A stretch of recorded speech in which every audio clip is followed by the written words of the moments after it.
Evaristo había ya ido y vuelto diversas ocasiones a la Blanca, trayendo en sus burros ya una cosa, ya otra para su servicio y comodidades, y había cortado, como se dice, de tal manera el ombligo del administrador que consiguió prestadas 2 yuntas de bueyes y dinero, pues las onzas de oro que formaban su capital tocaban a su fin.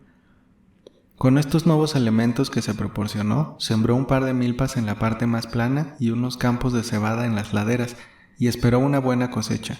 Pero mientras crecían y maduraban las semillas, dedicó su tiempo y su atención a explorar y a conocer la montaña. No hubo barranca a que no bajara, ni grupo cerrado de árboles que no reconociera, ni vereda de ganado que no siguiera.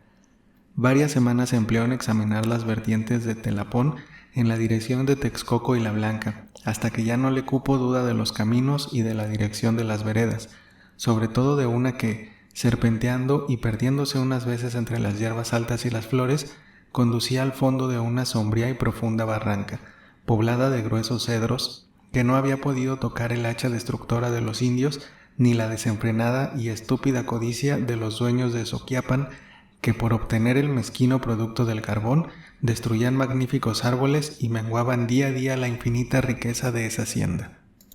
Si en tiempos calamitosos y revueltos se habían aprovechado los revolucionarios o bandas de ladrones de esa posición para ocultarse y hacer su cuartel general, Evaristo no lo sabía, pero desde luego le vino la idea de que no podía encontrarse lugar más a propósito.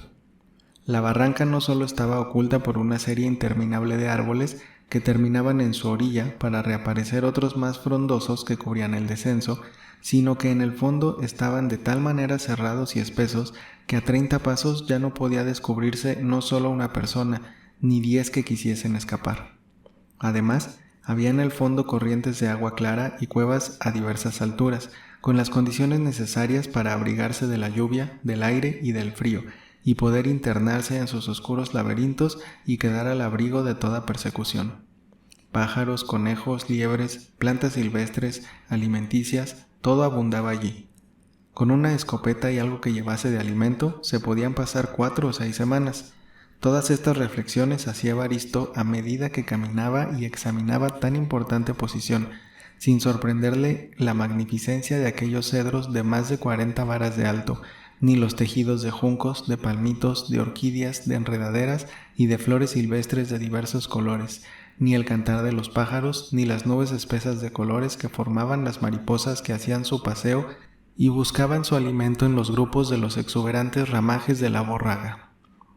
Estas excursiones las hacía Evaristo unas veces a pie, acompañado y guiado por algunos de los indios de la cuadrilla, pues casi todos ellos habían trabajado en esos rumbos como leñadores y carboneros o como pastores de ganado, y otras montaba a caballo y se echaba a andar con precaución, no desviándose mucho de la línea recta hasta no estar seguro de volver a encontrar el camino de regreso, o por señal alguna que dejaba.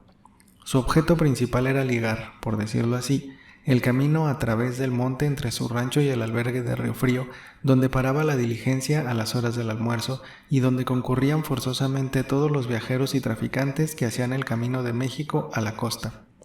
Pero esa continuación de una especie de camino militar debería de ser por senderos y barrancas no conocidas ni aun de los muchos pastores que vagan y se internan con sus carneros y cabras y viven 3 o 4 semanas en el monte sin volver a ver poblado ni alma viviente. Este trabajo era difícil y arduo, pero Evaristo lo proseguía con tenacidad.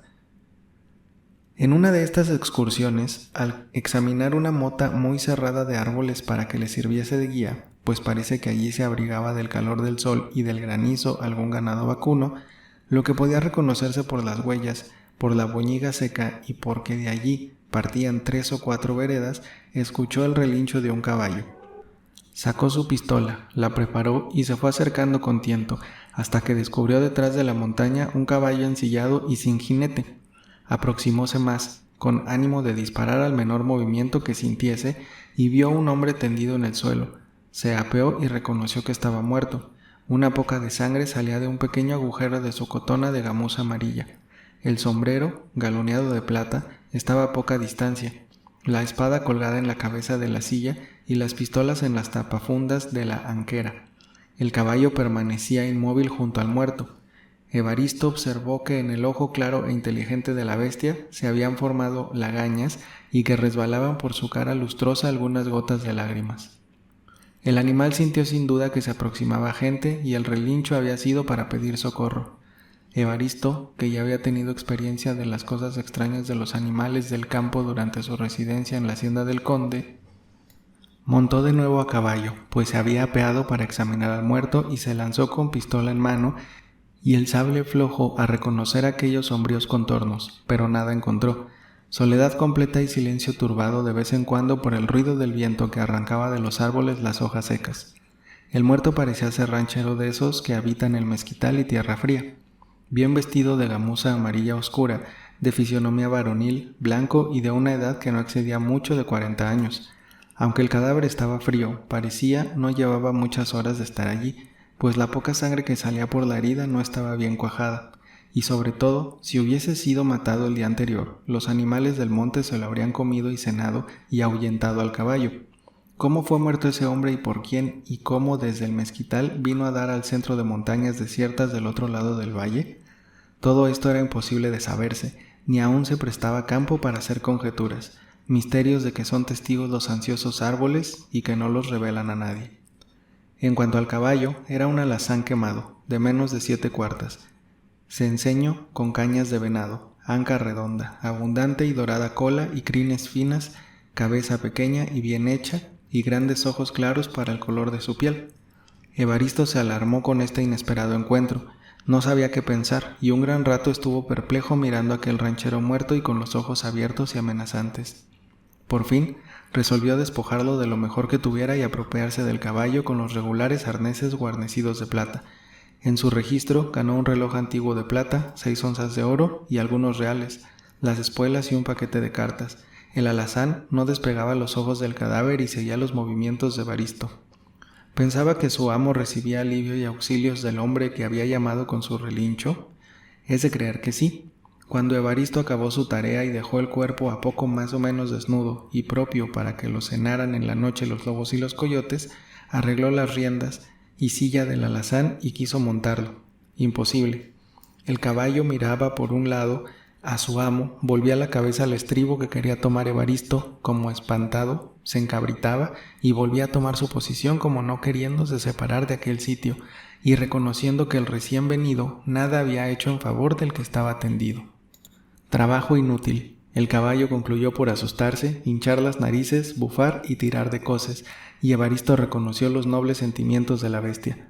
Le echó con tiento un lazo al cuello y por medio de dulzura, de la maña y con un poco de trabajo, logró que lo siguiera, y así, con su sorpresa y hallazgo casual, tomó el camino de su rancho. Contó a Hilario la aventura, y preocupado con ella, los dos mañosamente hicieron en los pueblos y en la misma hacienda La Blanca cuantas indagaciones pudieron sin lograr ningún resultado. Olvidado esto, y como las siembras iban creciendo bien y la casa estaba ya habitable, la atención de Evaristo se dirigió al rumbo de Chalco, y se propuso hacer una expedición de varios días hasta lograr ver y hablar a Cecilia y hacerle serias proposiciones de matrimonio. En la visita que había hecho a la casa de ésta, había encontrado algunas alhajas y monedas, pero pensó, naturalmente, que no era eso lo único que tenía la trajinera. Debía ser no solo rica, sino muy rica, porque ganaba mucho en el flete de las canoas y más aún en el puesto de fruta. En vano buscó un mueble o lugar donde pudiese tener el dinero, y en el examen de las piezas del caserón nada encontró que pudiese darle ni el más remoto indicio del lugar donde podía estar oculto el tesoro. Reflexionó entonces que lo que la frutera economizaba debía de estar en su casa de México o en poder de personas de su confianza, pero de cualquier manera era rica. Y si ella consentía en ser su mujer, cambiaba de todo punto sus propósitos.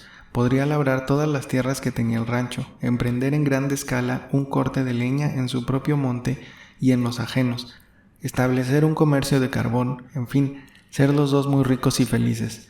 Ambos estaban en buena edad y tenían amplitud y fuerzas para trabajar. La respuesta de Cecilia decidiría a Evaristo, o agricultor honrado o ladrón de camino real. 46. La cabeza hirsuta. Cecilia, como todas las mujeres y a su edad, que no era ya una niña, sino una mujer en pleno desarrollo de su robustez y de su belleza, Sentía la fuerte necesidad de la compañía de un hombre.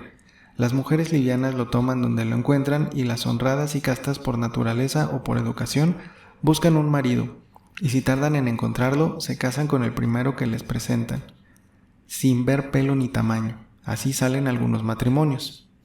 No obstante las instigaciones de la naturaleza, Cecilia pensaba y tomaba cuantas precauciones podía para no echarse un lazo al cuello, y de no pocos lances había escapado, como puede pensar fácilmente el lector, y además, por temperamento era casta y por mera casualidad honrada. El afán de vestirse bien y de cuidar y calzar sus pies era para darse gusto a sí misma, empleando en ese lujo el fruto de su trabajo, y no para despertar tentaciones, excitar y atraerse perseguidores.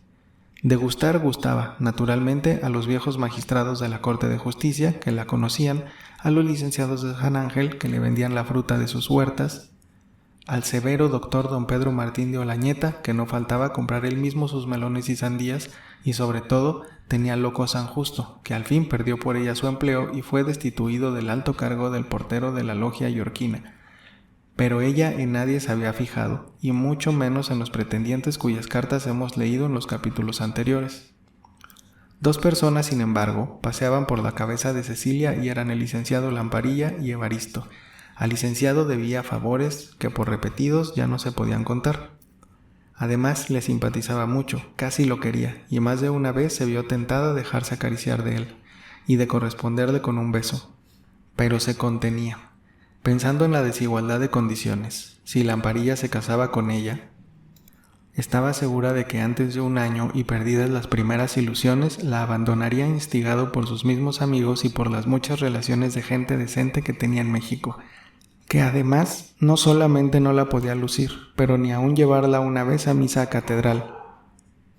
¿Qué haría sola todo el día en su casa, abandonando su puesto de fruta, sus dos Marías, sus trajineras, su casa de Chalco, todo por un hombre que tendría que concluir por despreciarla? Locura, ni pensar en eso. Entonces volvía hacia Evaristo. No quería ni acordarse de él, pero se le venía cada momento a la mente con una especie de terror que no podía explicarse. Ese hombre tenía que hacerle o mucho bien o mucho mal. Lo arrojaba, por decirlo así, de su pensamiento y volvía a entrar cuando ella menos lo deseaba. Desde que lo admitió como pasajero en su canoa, los grandes y fulminantes ojos del bandido la habían como sorprendido y causado una emoción interior entre agradable y dolorosa que tampoco se podía explicar. Pero en fin, sus asuntos, sus cuentas, sus viajes en la trajinera, los bonitos reales que le sobraban los sábados, después de hechos sus gastos y de tratarse a su modo y vestir como a una reina, borraban las locas ideas que solían turbar su reposo y su alegría habitual. El domingo citado, muy puntual estuvo Lamparilla. Se desenterró del hoyo la barbacoa, que estuvo excelente, lo mismo que lo demás que puso Cecilia en la mesa.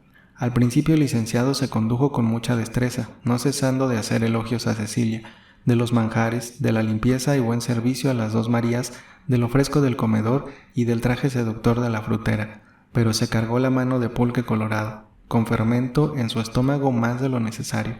Comenzó con necedades e imprudencias, hizo ciertas proposiciones que ofendieron a Cecilia. Por último, se desmandó y quiso usar de atrevimiento a tal grado que Cecilia, con cualquier pretexto, lo dejó en el comedor y se encerró llorando en su recámara. «Si esto es ahora», dijo al entrar. «¿Qué vida me esperaba casándome con el licenciado?». Lamparilla, cansado de esperar el regreso de Cecilia, se enojó, dio palmadas en la mesa, riñó a las dos Marías que acudieron al ruido y concluyó por dirigirse al corral y montar a caballo, que ya tenía ensillado y dispuesto al mozo. «¿Qué vida me esperaba con esta ordinaria? ¿Casarme con ella? Ni pesada en oro. ¡Qué locura!». En el camino se disiparon de la cabeza del licenciado los espíritus de la sangre de conejo y cuando llegó a su casa reconoció que había estado imprudente, grosero, insoportable y que Cecilia había tenido mucha razón en dejarlo plantado. Se quitó a toda prisa las espuelas, subió a su recámara, botó contra el suelo su bordado sombrero jarano, se arrancó a tirones las calzoneras y se echó desesperado en la cama, con los ojos un poco húmedos, pero resuelto a no volver, al menos en muchas semanas, a la gran ciudad de Chalco. Después de este infausto domingo, Cecilia quedó un poco descuidada en su persona e indiferente a la suma de reales que le sobraban cada semana. Sus pensamientos se inclinaban exclusivamente a Evaristo. Si ella lo volviera a ver en Chalco, tendría gusto, pero al mismo tiempo miedo. Pero Evaristo no parecía. Probablemente estaría en su rancho. Ir a verlo con el pretexto de comprarle leña. Un momento se le pasó por la imaginación esta idea, pero se avergonzó de ella y la desechó como mal pensamiento.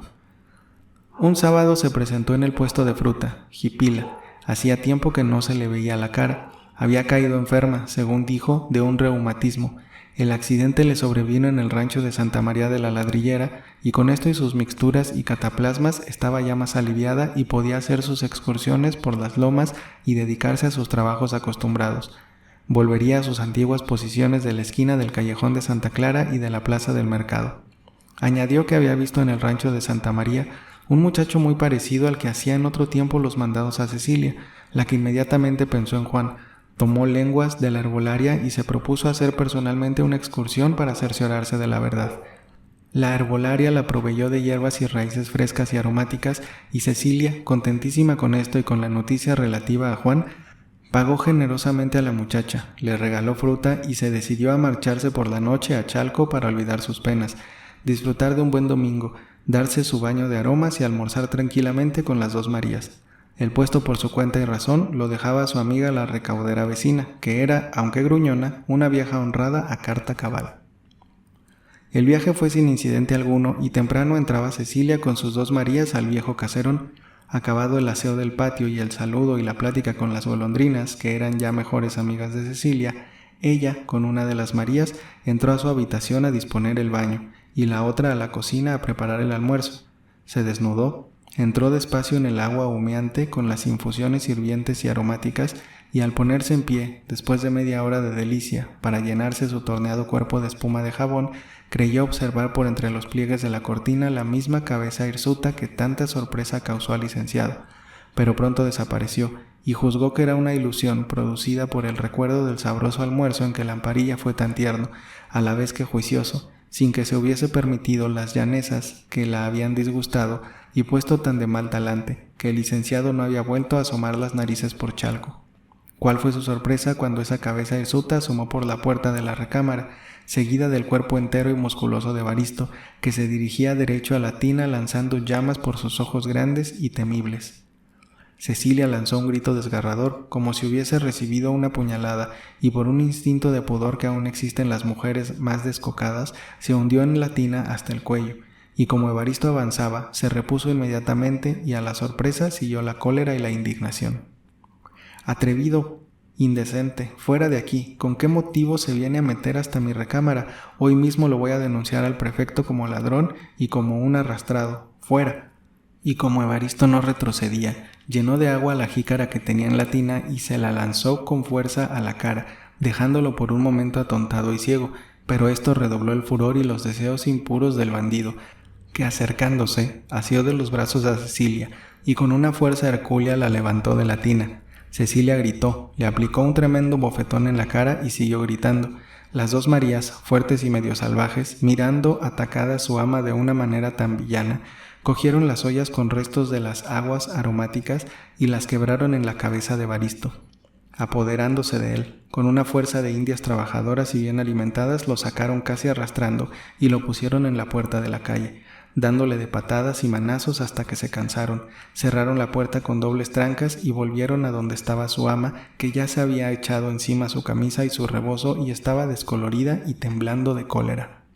Desagradable como fue este lance, aprovechó de pronto a Cecilia, pues en vez de ciertas ideas y ciertas ilusiones amorosas, concibió un odio y un horror profundos por el atrevido, que había ido a violar su santuario, como ella llamaba a su recámara, donde tenía por guarda y defensor al señor del Sacromonte. En cuanto a Evaristo, con la cabeza rota y enredados en sus espesos cabellos los fragmentos de las ollas, empapado de la cabeza a los pies, con la chaqueta y camisa desgarradas y la figura surcada por los arañazos de las dos Marías, se encontró en medio de la calle sin sombrero y sin saber cómo, sin llamar la atención, podría ir hasta el cuarto que tenía en el mesón. Afortunadamente no había alma en la calle y pudo retirarse al callejón de Don Antero, donde lo mejor que pudo reparó el desorden de sus vestidos y se limpió la sangre de las descalabraduras que mezclada con agua corría por sus carrillos y cuello. Cuando pasó la primera impresión y la sorpresa, pues él a su vez fue sorprendido de tan vigorosa defensa que no esperaba, sintió que el infierno entero se había metido dentro de su corazón.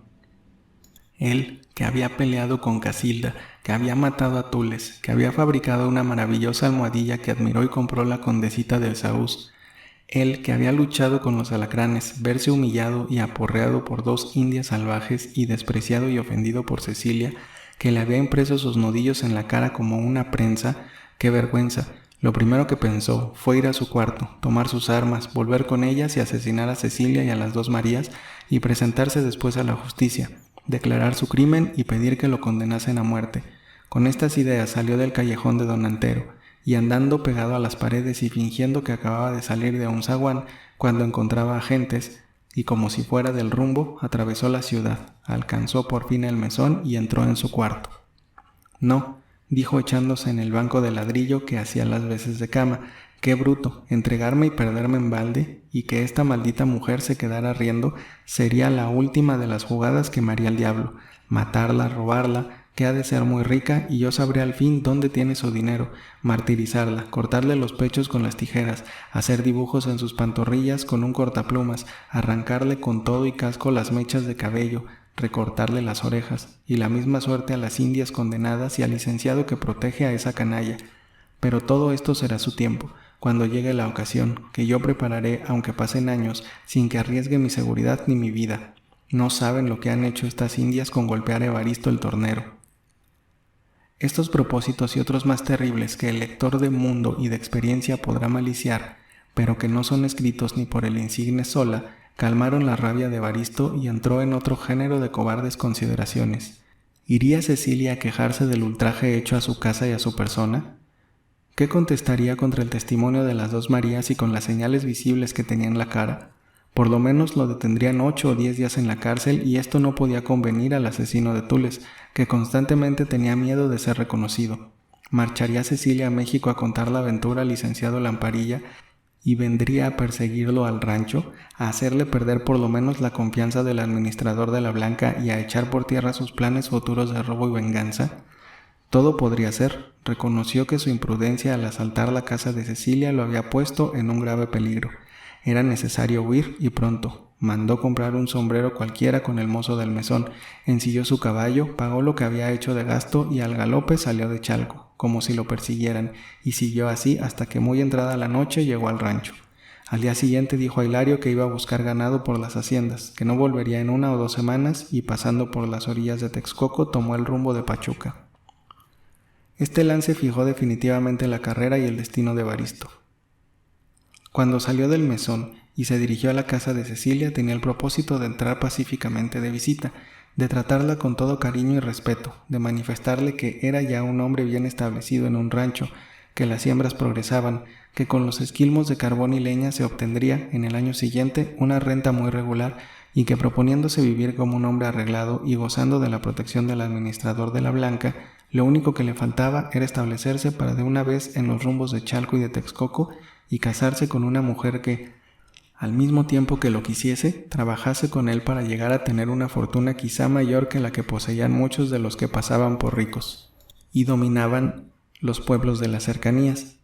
Llegaba Evaristo hasta el grado de rogarle de rodillas a Cecilia y de hacerle promesas de todo género, que lo experimentará en 1 año, 2 años, y si veía que era hombre cabal y le convenía, que entonces se casarían.